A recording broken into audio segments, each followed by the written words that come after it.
BJP RSS అంధభక్తులు లేదా పెండ ఆవు పెండ ఉచ్చ బ్యాచ్ లేదంటే పెండ బ్యాచ్ ఎక్కడి తీసుకోతున్న దేశాన్ని అనేది మనము ఆలోచించాల్సిన విషయం ఉన్నది. ఎందుకంటే లాస్ట్కు ఇప్పటికే 80 కోట్ల మంది హిందువులని ఇది దొడ్డు రేషన్ సన్న బియ్యం తినేటోళ్ళని దొడ్డు రేషన్ బియ్యం తినే స్థాయికి తీసుకొచ్చిండ్రు అంటే ఇంకా ఎంత వరస్ట్ ఎంత నీచానికి దిగజారుస్తారనేది నేను ఊహించుకుంటేనే నాకు భయం అవుతుంది. సో ఆ క్రమంలో ఇప్పుడు ఆ యొక్క క్షత్రియురాలైనటువంటి జ్యోతి మల్హోత్రా గారి మీద ఈ దేశద్రోహము ఎస్పీ అనాజ్ అంటే యొక్క గూఢచర్యము అని ఆమె మీద తప్పుడు కేసులు బనాయిస్తున్నారు. అంటే ఈ ఆర్య బ్రాహ్మణులు అదే అందుకే చెప్తున్నా, దయచేసి మీకు దండం పెడుతున్నా, కొంచెం దిమాగ్ పెట్టి ఆలోచించండి. Don't get fooled. నేను చాలాసార్లు క్లారిఫై చేసిన, మళ్ళీ చెప్తున్నా. ఏంది అంటే ఇక్కడ ఈమెవరు ఈ యొక్క ఇప్పుడు జ్యోతి మల్హోత్రా ఎవరు? క్షత్రియులు. ఓకే, సో అంటే ఈ బ్రాహ్మణ్స్ తప్ప ఆర్య బ్రాహ్మణులు, ఆర్యులన్నా బ్రాహ్మణులన్నా ఇద్దరు ఒకటే. ఇలా ఋషులు యొక్క వశిష్ఠుడు, విశ్వామిత్రుడు వీళ్ళంతవరు బ్రాహ్మణులు.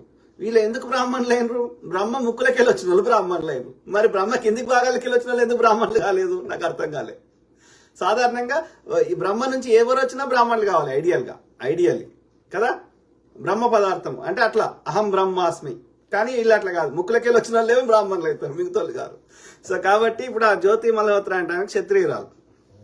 అంటే ఈ యొక్క చూడండి, బ్రాహ్మణుడు ఒక్కడే ఏ పని చేయడు, ముచ్చట పెట్టుడు తప్ప. నేను గతంలో చూపెట్టిన ముఖమాసే, ఈ ఆసే, ఆ ఆసే, మనకు అర్థం కాని భాషలో చెప్తాడు. వాడు సంస్కరించబడిన పరిచయాలు చెప్తాడు కానీ తెలుగులో చెప్పాడు, ఇంకో హిందీలో చెప్పాడు. ఓకే, సో ఆ క్రమంలో ఈ బ్రాహ్మణుడు పైన ఉండడానికి వాడు కూర్చొని ముచ్చడి చెప్పుకుంటా మిగతా వాళ్ళందరితో పని చేయిస్తాడు. యుద్ధం చేసి చచ్చిపోవాలి, ఎవరు? క్షత్రియుడు చచ్చిపోవాలి. అర్థమైందా? సో వీడు యుద్ధం చేయడు, వీడు కత్తి పట్టాడు, రాజుతోటి కత్తి పట్టిపిస్తాడు, రాజు చచ్చిపోవాలి. మళ్ళీ రాజుకి ఏం చెప్తాడు? చచ్చిపోతే వానికి వీర మరణము, స్వర్గంలో పోతావు, అక్కడ రంబాలతో ఎంజాయ్ చేస్తావు అని చెప్తాడు వాడు. కానీ వీడు మాత్రం సావాడు. అర్థమైంది? ఏ పని చేయడు. మళ్ళా ఇక మొద్దు పని అయితే ఊడిచేది, తుడిచేది, గడ్డం గీకేది, బట్టలు ఉతికేది, అదంతా ఇక మనతో చేయిస్తాడు, శూద్రులతో చేయిస్తాడు. మెజారిటీ 99% మంది. వ్యాపారం ఓడియాలి, వీనికి కావాల్సిన నెయ్యి, వీనికి కావాల్సిన అన్ని పదార్థాలు, వీని యజ్ఞానికి యాగానికి కావాల్సిన పదార్థాలన్నీ ఎవడు తెచ్చియాలి? వైశ్యుడు తెచ్చియాలి. అంటే నష్టం వస్తే వైశ్యుడికి కావాలి. అంటే వీనికి మాత్రం ఈ కూసున్న దగ్గర కుండ కదలొద్దు. మళ్ళీ అన్ని వాడు రాసిన పుస్తకాలు ఏం రాసుకున్నాడు? బ్రాహ్మణ్ణి భార్యను చూస్తే ఇంకో రకంగా అవుతుంది, బ్రాహ్మణి యొక్క ద్రవ్యాన్ని దొంగిలిస్తే ఇంకో రకంగా అవుతుంది. మరి మిగతాడు భార్యను చూస్తే, మిగతాడు ద్రవ్యాన్ని దొంగిలిస్తే క్షత్రియుడు, వైశ్యుడు, శూద్రుడు. కాబట్టి ఇక్కడ కేవలం వాళ్ళు క్లియర్గా రాసుకున్నారు వాడు రాసిన పుస్తకాలలో. ఇక వాడు రాసిన అంటే తిడతారని చెప్పి బ్రహ్మ ముక్కులకెళ్ళి వచ్చినాయి మాకు తెలియదు అని చెప్తున్నాడు వేదాలు. సో వాడు రాసుకున్న పుస్తకాలలో మిగతా వాళ్ళందరినీ వాళ్ళ బ్రహ్మ ఎందుకు పుట్టించిండంటే ఈ మిగతా ముడ్డిలకెళ్ళి వచ్చినోడు ముక్కులకెళ్ళి వచ్చిన సేవ చేయడానికి. సో ఆ క్రమంలో ఇవాళ నా అంచనా ప్రకారం భారతదేశంలో ఉన్న ప్రతి ఒక్కరు ఒరిజినల్ గా ఎవడో వచ్చినోడు వాడు పోయిండు. ఎవరు? తెల్లతోలు ఉన్న యూరోపియన్ వచ్చినోడు వాడు 3000 మంది ఎంతనో ఉండే వాళ్ళు వెళ్ళిపోయారు స్వతంత్రం రాగానే. అట్లనే కొంతమంది రాజులు ఏం చేశారు? ఈ ఢిల్లీ సుల్తాన్లు కానీ, మొఘళ్ళు కానీ, ఈవెన్ మన నిజాం గారు అయినా సరే స్వతంత్రం వచ్చే టైంకి బ్రిటిష్ వాడు వెళ్ళిపోయే కంటే ముందు మన దగ్గర కూడా ఇథియోపియన్స్ అట్లా ఉండే, మన దగ్గర ఫోటోలు కూడా ఉన్నాయి ఈ నిజాం ఆర్మీలో. ఎప్పుడైతే బ్రిటిష్ వాడు వెళ్ళిపోయిండో వాళ్ళు కూడా వెళ్ళిపోయారు. అంటే వేరే దేశం నుంచి అక్కడ మూలాలు ఉన్న వాళ్ళు ఎవరైనా భారతదేశంలో ఒరిజినల్ క్రిస్టియన్స్ కానీ, ఒరిజినల్ ముస్లిమ్స్ కానీ వాళ్ళు వెళ్ళిపోయారు. అంటే భారతదేశంలో ఇవాళ ఉన్న వాళ్ళందరూ, అది ఏ మతం పేరు చెప్పినా, సిక్కిజం చెప్పినా, క్రిస్టియానిటీ చెప్పినా, ఇస్లాం చెప్పినా, హిందూయిజం అని చెప్పినా అందరూ అనార్యులే.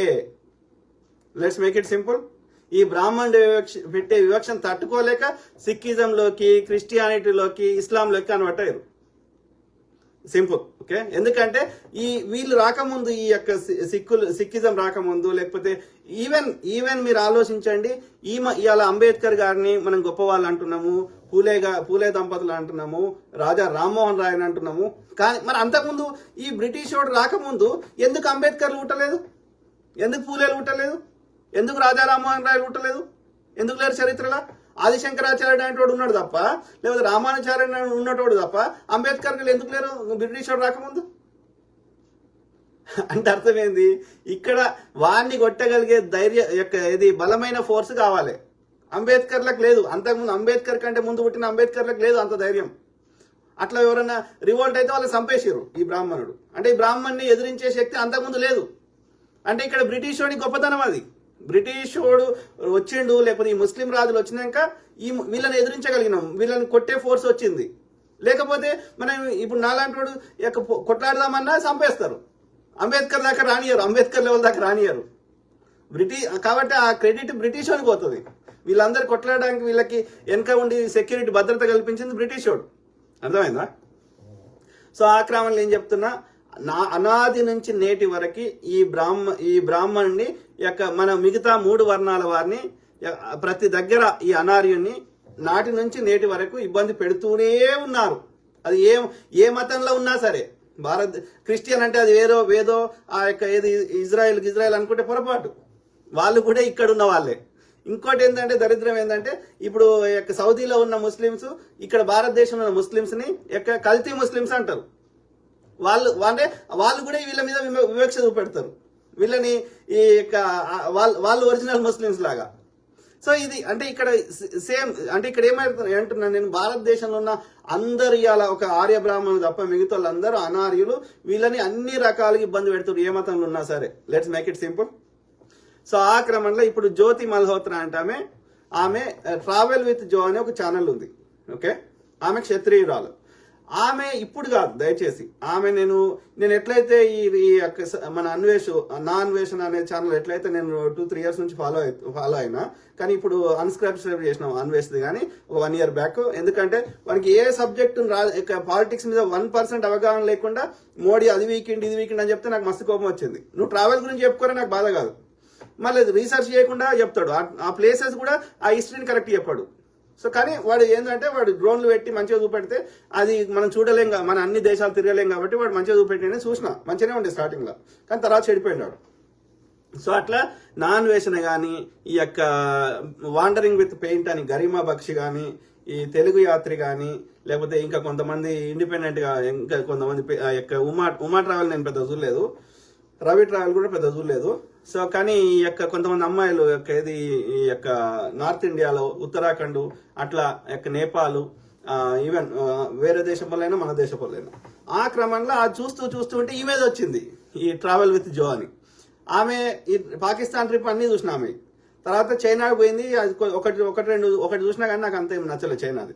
సో అయితే ఆమె నేను 1 year బ్యాక్ చూసిన. నేను 1 year బ్యాక్ చూసినప్పుడు ఆమె ట్రావెల్ చేసేది ట్రావెల్ విత్ జో అని. అక్కడ నేను అబ్జర్వ్ చేసింది, అక్కడ ఆమె చూపెట్టిన దాన్ని బట్టి ఆమె అక్కడ ఉన్నటువంటి ఫుడ్ కల్చరు, అక్కడ ఉన్నటువంటి యొక్క ఏమంటారు వేరియస్ సిటీస్ వాళ్ళ లైఫ్ స్టైల్, వాటితో పాటు అక్కడ ఉన్నటువంటి ఏమంటారు యొక్క సిక్కులది గురుద్వారాలు చూపెట్టింది. ఎందుకంటే ఆమె తక్కువ ఖర్చు అవుతుంది అని చెప్పి గురుద్వారాలలో పడుకునేది. అరే నేను అనుకున్నా పాకిస్తాన్లో గురుద్వారాలు ఎందుకున్నాయిరా అని నేను అనుకున్నా, పరిశాన్ అయినా. అందులో ఒకటి నానక్ సాహెబ్ ఏదో అది ఫేమస్ గురుద్వారా ఉంది. అక్కడ ఏది పంజాబ్ అక్కడ కూడా పంజాబ్ ఉంది. సో ఆ పంజాబ్ లో వస్తుంది. ఆ నవాజ్ షరీఫ్ వాళ్ళ కూతురో ఎవరో ఆమె వస్తే ఆమెను కూడా కలిసింది ఈమె. అంటే అక్కడ అంటే మరి సిక్కులలో ఉండనిస్తున్నారు, క్రిస్టియన్స్ ఉండనిస్తున్నారు. మరి అంటే ఇక్కడ ఏంది, ఈ హిందువులతోటి వాళ్ళకి సమస్య ఉంది, మిగతా మతస్థులతో సమస్య లేదని నాకు అర్థమైంది. ఎందుకంటే చాలా గురుద్వారాలు ఉన్నాయి, చాలా మంది సిక్కులు ఉన్నారు ఆడ, కంఫర్టబుల్గా ఉంటున్నారు మన లెక్కనే. అంటే ఓన్లీ హిందువులతోటి వాళ్ళకి గొడవ ఉంది తప్ప అన్య మతాలతోటి పాకిస్తాన్లో గొడవ లేదు అని నాకు అర్థమైంది. ఆమె వాఘా బార్డర్ నుంచి లోపలికి వచ్చినప్పుడు కూడా ఆమె అందరితోటి పంజాబీలోనే మాట్లాడుతుంది. అక్కడ పాకిస్తాన్లో కూడా పంజాబీ లాంగ్వేజ్ లో మాట్లాడుతుంది, ఇక్కడ మన ఇండియాకి వచ్చినా కూడా పంజాబీ లాంగ్వేజ్ లో మాట్లాడుతుంది. నేను పంజాబీ ఆమె అనుకున్నా, కానీ హర్యానా అంట. కానీ హర్యానా పంజాబ్ ఒకటే కలిసి ఉండే ఒకప్పుడు. సో అవి తర్వాత విడిపోయినాయి. అంటే ఏం చెప్పదలుచుకున్నా, ఆమె పాకిస్తాన్ కు ట్రావెల్ చేసింది. మరి ఎప్పుడు చేసింది? 1 year బ్యాక్ చేసింది. 1 year నుంచి ఇప్పటి వరకు అప్పుడు లాస్ట్ మార్చిలో కూడా పోయిందంట. అంటే వీడు ఏం చెప్తున్నారు, ఆమెను అరెస్ట్ చేసి పాకిస్తాన్ పోవద్దని చెప్తుర్రా, లేకపోతే ఆమె ఫస్ట్ టైం పోయినప్పుడే అరెస్ట్ చేయడంలో మేము ఫెయిల్ అయినామని చెప్తుర్రా? What you trying to say? She's a YouTuber. ఆమె ఒక ట్రావెల్ చేసింది, తప్పే ఉంది. అన్ని దేశాలు తిరిగినట్టు అదొక దేశం తిరిగింది, తప్పే ఉంది. అక్కడ ఉన్న జీవన విధానం చూపెట్టింది. ఈమెకి ఎక్కడ కాంటాక్ట్లు ఉన్నాయి, ఇక్కడ సీక్రెట్ ఇన్ఫర్మేషన్ ఏమున్నది, ఈ సీక్రెట్ ఇన్ఫర్మేషన్ వాళ్ళకి ఏం చెప్పింది, ఈమెకి సీక్రెట్ చెప్పే అంత ఈమెకి పెద్ద కాంటాక్ట్లు భారత మిలిటరీలో ఎక్కడ, ఈమెకి ఎందుకు కాంటాక్ట్స్ ఉన్నాయి యూట్యూబర్ కి? ఆ కమిషనర్ చెప్తే ఏం సీక్రెట్ తెలుసుకొని మన మీద ఏం దాడి చేసిర్రు వాళ్ళు ఇప్పటివరకు దాడి చేయలే మన మీద. ఆ సీక్రెట్ ఇప్పుడు ఎక్కడ ఎస్పీ అనాజ్ అంటే ఏదైనా సీక్రెట్ ఇన్ఫర్మేషన్ తెలవాలి కదా, తెలిస్తే దానివల్ల మనకి ఏదైనా నష్టం జరగాలి కదా. ఏమి సీక్రెట్ ఇన్ఫర్మేషన్ తెలిసి ఈమెకి సీక్రెట్ ఇన్ఫర్మేషన్ తెలిసి అంత స్థాయిలో ఈమె ఉన్నదా? ఆమె పాకిస్తాన్ హై కమిషన్ ఎందుకు కలిసింది? కేవలం ఆమెకు ఆ పాకిస్తాన్ ట్రావెల్ చేయడానికి పర్మిషన్ ఇవ్వడానికి, లేకపోతే అక్కడ పాకిస్తాన్లో ఈమె ట్రావెల్ చేస్తుంటే ఆ యొక్క ఎవరన్నా ఈమెకు హోస్ట్ చేయడానికి, అక్కడ ఉన్నటువంటి ఇన్ఫ్లుయెన్షియల్ పీపుల్ కలవడానికి చేసి ఉంటుంది.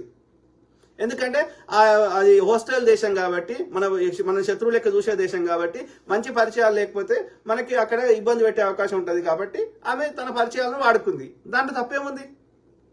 భారతదేశంలో ఆమె మిలిటరీలో కానీ ఆర్మీలో కానీ పెద్ద పొజిషన్లో లేదు. ఆమెకు సీక్రెట్ ఇన్ఫర్మేషన్ తెలిసి అంత. ఆ సీక్రెట్ ఇన్ఫర్మేషన్ తెలిసి ఇప్పుడు పాకిస్తాన్ ఏమి చేసింది మనకు అనేది చెప్పండి. ఎట్లా చేసింది, ఏం చేసింది చెప్పండి. మనమే ఇక్కడ మీరు చూపెడతాం. ఆమె చేసిందా? చూడు, మన యొక్క ఈ విదేశాంగ శాఖ మంత్రి గతంలో కూడా అన్నాడు, చైనా అంత పెద్ద దేశం అండి, అంత పెద్ద దేశాన్ని మనం ఎట్లా యుద్ధం చేస్తామండి అన్నాడు. ఇప్పుడు చూడండి ఏమంటాడు, చూడండి. At the start of the operation, we had sent a message to Pakistan saying we are striking at terrorist infrastructure. We are not striking at the military. So the military has an option of standing out and not interfering in this process. At the start of the operation, we had sent a message to Pakistan saying we are striking at terrorist infrastructure. We are not striking at the military. So the military has an option of standing out and not interfering in this process. At the start of the operation, ఇట్లనే మాట్లాడుతున్నారు. చైనాది కూడా మన దగ్గర ఉంది.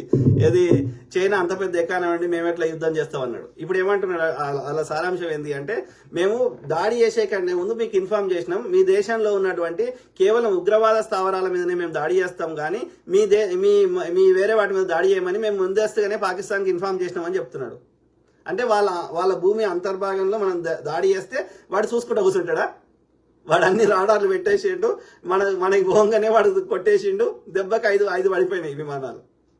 అర్థమైందా? మూడు రఫాయల్లు, ఒకటి యొక్క మిగ్, ఇంకోటి సుఖోయ్, ఐదు పడిపోయినాయి. 5 తర్వాత ఇంకోటి పడిపోయింది. మొత్తం 6కి నష్టం జరిగింది. వాళ్ళ విమానం ఒక్కటి పడిపోలే. అంటే ఇది ఎవడు చేసి ముందస్తుగా వీడియో చెప్పిండంట మేము దాడి చేస్తామని. అఫీషియల్ ఒప్పుకుంటుండే కదా. ఇది మన పరిస్థితి, ఇది మన బతుకు. వీడు చేసిండు దేశద్రోహం.